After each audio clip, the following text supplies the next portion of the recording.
Kemudian dijelaskan lagi oleh Ibnu Qayyim, ya, mengenai mengusap kepala.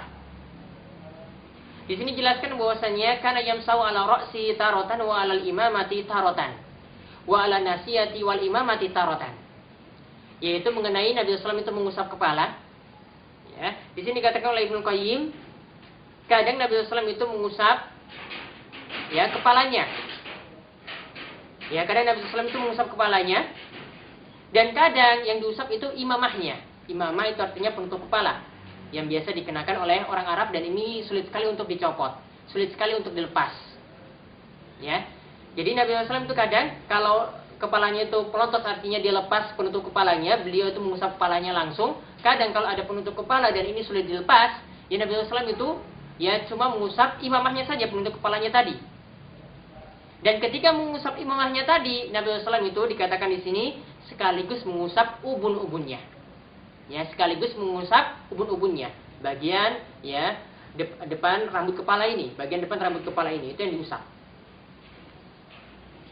Nah, dan ketika itu, ya, artinya di sini tadi nggak mesti bagian depannya ya, pokoknya sebagian kepalanya itu diusap. Jadi ketika mengusap imamah, ya di sini juga diusap ya sebagian kepalanya.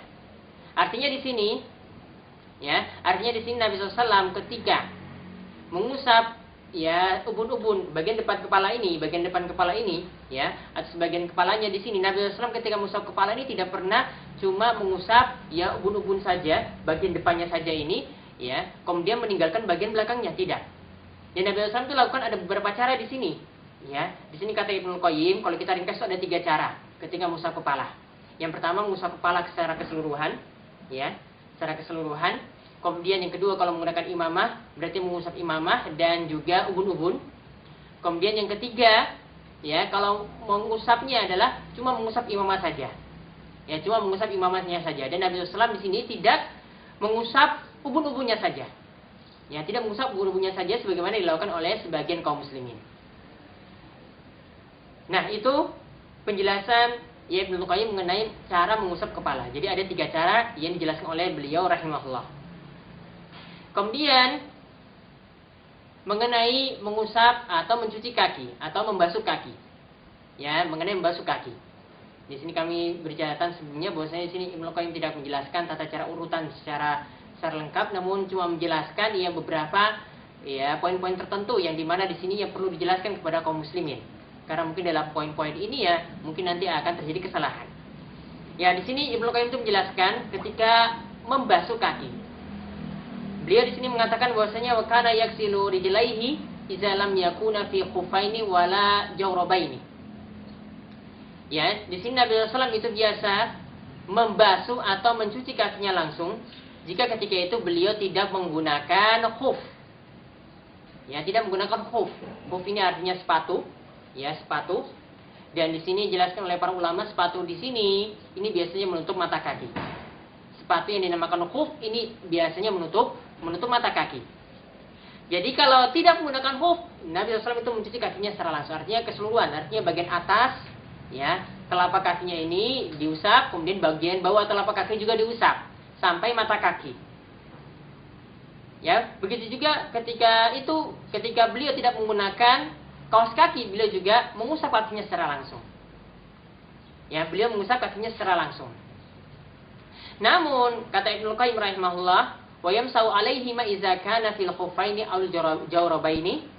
Ya, namun Nabi SAW itu biasanya itu mengusap khufnya, sepatunya tadi, dan juga kaos kakinya tadi, itu jika ya beliau itu mengenakannya. Artinya ketika Nabi SAW itu mengenakan sepatu, ya, atau menggunakan kaos kaki tadi, yang dimana di sini menutupi mata kaki, ya, maka beliau ketika itu tidak mencopotnya. Ya, beliau ketika itu tidak mencopotnya, ini keringanan. Ini semacam seseorang itu bersafar melakukan perjalanan jauh. Ya, semacam orang itu bersafar melakukan perjalanan jauh, ya mungkin dari Jogja ke Jakarta dan memakai sepatu, memakai khuf, ya, atau mengenakan kaos kaki, maka ketika itu dia punya keringanan untuk tidak mencopotnya. Ketika dia berwudu dia cukup mengusapnya saja.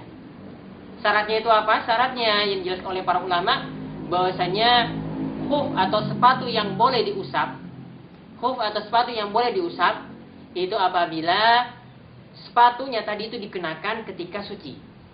ketika orang tersebut dalam keadaan suci. Ya, orang tersebut dalam keadaan suci. Artinya, ya, misalnya ketika dia mau berangkat, dia sebelum menggunakan khuf atau sepatunya tadi, dia itu berwudu terlebih dahulu.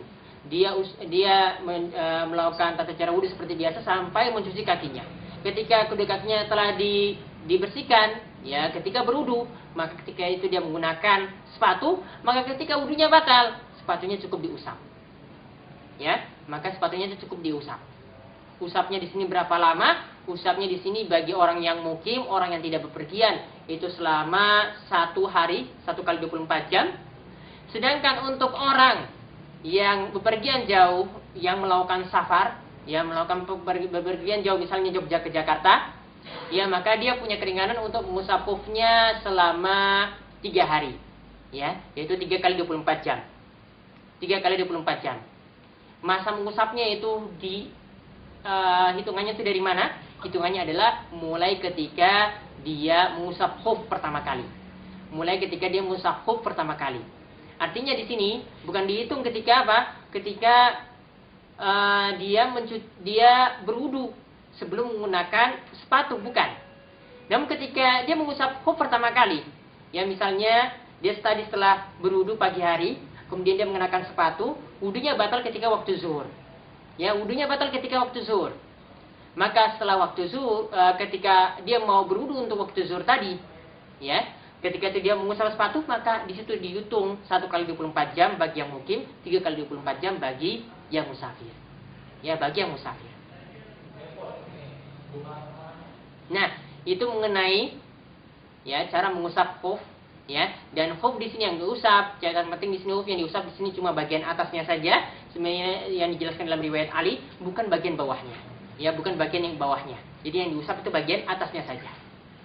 Nah, jadi ketika kita tidak menggunakan sepatu, maka yang dicuci itu adalah kakinya langsung, ya, atas dan bawah. Namun ketika menggunakan khuf atau kaos kaki, maka di situ ada keringanan untuk mengusap khuf. Nah, demikian mungkin, ya, untuk untuk pelajaran pertama ini mengenai wudu, ya. Nanti kami akan melanjutkan lagi, ya, pada kesempatan yang lainnya insyaallah. Ya, subhanakallahumma bihamdika asyhadu an la ilaha illa anta astaghfiruka wa atubu ilaik.